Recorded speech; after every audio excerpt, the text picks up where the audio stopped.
अध्यात्म विज्ञान, नई दृष्टि, नई खोज।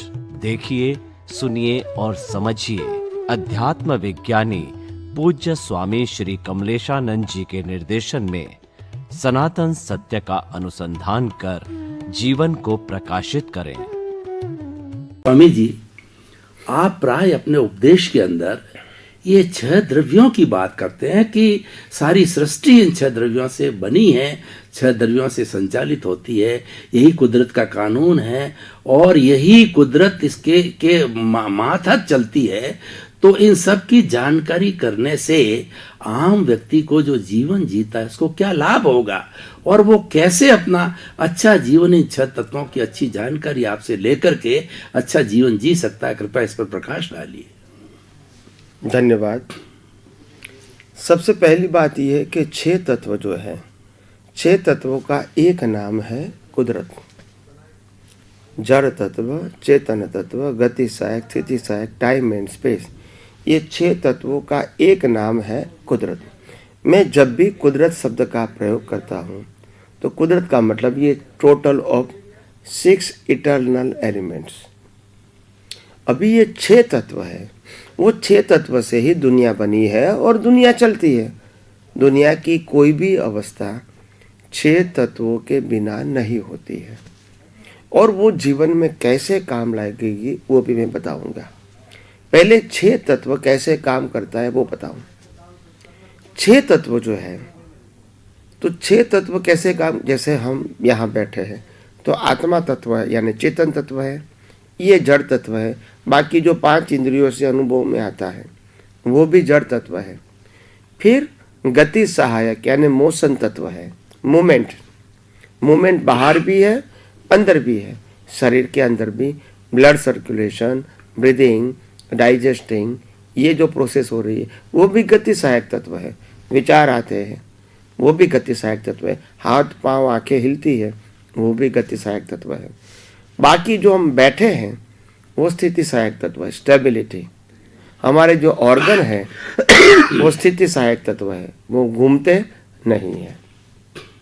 तो ये गति सहायक, स्थिति सहायक, बाहर भी हम बैठे हैं, जो भी चीज़ स्थिर है वो स्थिति सहायक के कारण है, जो मूवमेंट करती है वो गति सहायक तत्व के कारण है। 5वां तत्व है टाइम तत्व। कोई भी अवस्था टाइम के बिना नहीं होती है। टाइम का मतलब होता है बिगिनिंग और एंड, तो बिगिनिंग एंड का मतलब होता है टाइम तत्व। और लास्ट तत्व है स्पेस। ये पूरी प्रक्रिया स्पेस में बनती है। विदाउट स्पेस कोई एक्टिविटीज नहीं हो सकती है। स्पेस का मतलब होता है लैंड नहीं, स्पेस का मतलब होता है अवकाश। क्या बोलते हैं? अवकाश। ये अवकाश है, तभी हम काम कर सकते हैं, हिल सकते हैं, जुड़ सकते हैं, मिल सकते हैं, मूवमेंट कर सकते हैं, सब कुछ कर सकते हैं। मगर स्पेस नहीं है तो कुछ नहीं कर सकते। तो ये 6 तत्व है। तो ये 6 तत्वों से दुनिया बनी है और ये 6 तत्वों से ही दुनिया चलती है और सभी प्रकार की अवस्था 6 तत्वों से ही बनी है और इसीलिए उसको कहते हैं कुदरती रचना। किसकी रचना? कुदरती रचना। अभी मानो के एक व्यक्ति दूसरे व्यक्ति के साथ व्यवहार करती है।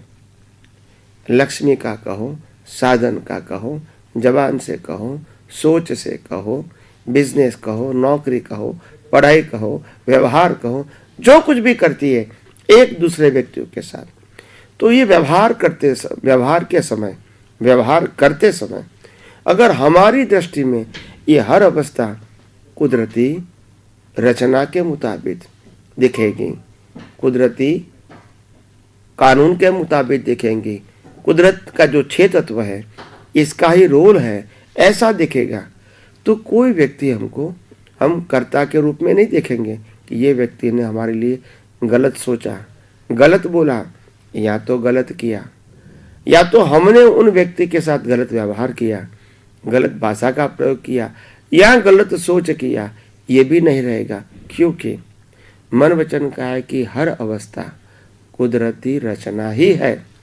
मगर हम कुदरती रचना को नहीं जानते हैं, नहीं पहचानते हैं, नहीं मानते हैं, इसलिए राग द्वेष होता है, इसीलिए क्रोध मान माया लोभ होता है। तो ये अज्ञान का के वश ये कुदरत के कानून का जो अज्ञान है, वो अज्ञानता से ही राग द्वेष होते हैं, अज्ञानता से ही क्रोधमान माया लोभ होता है, अज्ञान से ही कर्म बंध होता है, और कर्म बंध से ही जन्म मरण का चक्कर चालू रहता है। तो अज्ञान वो बिगिनिंग है, मगर किसका अज्ञान है? ये दुनिया के 6 तत्वों कैसे काम करते हैं और तत्व क्या है, हमारे जीवन में कैसे काम करते हैं, उसका सैद्धांतिक ज्ञान जब हमारे पास नहीं है, वो ही हमारा अज्ञान है। तो अज्ञान से कर्म बंद होते हैं। तो इसीलिए अगर हमारी दृष्टि में ये 6 तत्व का ज्ञान है और 6 तत्व से ही हर अवस्था बनी हुई है, ऐसा मालूम होगा, तो एक दूसरे व्यक्ति के प्रति कर्ता भाव और मालिकी भाव खत्म हो जाएगा। क्योंकि शरीर का संचालक कुदरत है, शरीर को पैदा करने वाला कुदरत है, और अंत करने वाला भी कुदरत है, और शरीर की हर अवस्था को बनाने वाला भी कौन है? कुदरत है। तो फिर मेरे को कोई भी व्यक्ति के साथ व्यवहार करते समय राग द्वेष, कर्ता भाव, मालिकी भाव करने की जरूरत नहीं है। तो ये विज्ञान इस प्रकार से आम लोगों को प्रैक्टिकल जीवन में काम में आता है। और दूसरी बात यह है, सबसे बड़ी बात, अगर ये कुदरत का कानून जान लिया तो टेंशन नहीं होगा कल क्या होगा, क्योंकि फिक्स है। ये दुनिया किसको चलानी है? कुदरत को चलानी है। तो कल क्या करना है वो मेरा सब्जेक्ट नहीं है, उनका सब्जेक्ट है। मैं तो सफरर हूं। क्या हूं? सफरर। मैंने जो कर्म किया है पिछले अवतार में, उसका फल समय समय पे कुदरत मेरे को देती रहेंगी। तो कल क्या होने वाला है मैं नहीं सोचूंगा, तो भी कुदरत करने वाली है। तो मेरे को इसके बारे में टेंशन करने की जरूरत नहीं है। सुख और दुख मिलेगा, अच्छा संजोग मिलेगा या बुरा संजोग मिलेगा, सब कुछ आज वर्तमान जीवन में कुदरती रचना के ऊपर अधीन है।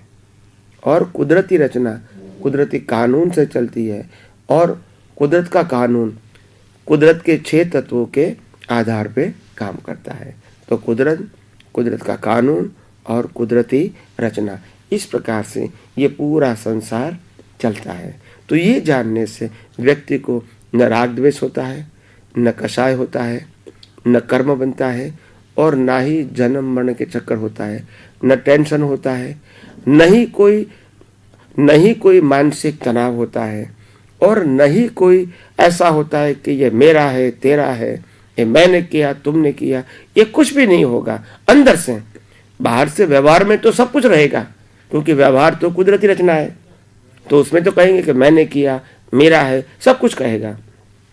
दृष्टि में विज्ञान होना चाहिए कि न मैंने किया है, न मेरा है, न उन्होंने किया है, न उनका है। ये दोनों की अवस्था है, पूरा पैकेज कुदरती रचना है। और कुदरती रचना का मतलब होता है ये कर्मों का फल का पैकेज कुदरत ने समाप्त करवाया। एक को भुगतान करना है और दूसरे को भुगतान करवाना है, मगर पूरा पैकेज क्या है? कुदरती रचना। तो अगर ये जानेंगे तो राग द्वेष, कषाय, कर्म बंध नहीं होंगे, टेंशन नहीं होगा, जिम्मेदारी नहीं होगी, और टेंशन मुक्त जीवन जी सकते हैं। और आदि व्याधि उपाधि, मानसिक दुख, शारीरिक दुख और बाहर से आती हुई उपाधि, तो आदि व्याधि उपाधि में भी अगर ये विज्ञान की दृष्टि होगी, ये 6 तत्वों की दृष्टि होगी, अपने आप समाधान रहेगा, विकल्प नहीं रहेगा। भाई ये व्यक्ति आइए बहुत खराब व्यक्ति है, वो क्या करेंगी, ऐसा सोचने की जरूरत नहीं है। उनके पास भी कुदरती कानून के मुताबिक ही वो बिहेव करेगा, अपनी मर्जी के मुताबिक नहीं कर सकता है। राम कृष्ण महावीर का पूरा जीवन भी कुदरती कानून के ऊपर आधारित था। अपनी मर्जी से वो खुद भी नहीं जी सके, राम को भी वनवास जाना पड़ा, राम की भी सीता उठा के ले गए। कृष्ण भगवान का जन्म जेल में हुआ, कृष्ण भगवान का भी दुर्योधन नहीं मानते थे, और महावीर को भी कान में खीरा लगाया। तो कहने का मतलब कर्म सत्ता के अधीन सबका जीवन है, कर्म सत्ता के बाहर कोई है नहीं, और कर्म सत्ता कुदरत के कानून से चलती है, और कुदरत है वो 6 तत्वों से बनी हुई है। ऐसे धीरे धीरे ये कुदरत के कानून और कुदरत की रचना जैसे जैसे दृष्टि से समझ में आएगा, वैसे वैसे आपका जीवन सहज, सरल और सुगम हो जाएगा, शांत और स्थिर हो जाएगा। और जो व्यग्रता है, टेंशन है, डूअरशिप और ओनरशिप है, वो सब धीरे धीरे दृष्टि में से समाप्त होगी। व्यवहार वही का वही रहेगा। स्वामी जी बहुत बहुत धन्यवाद।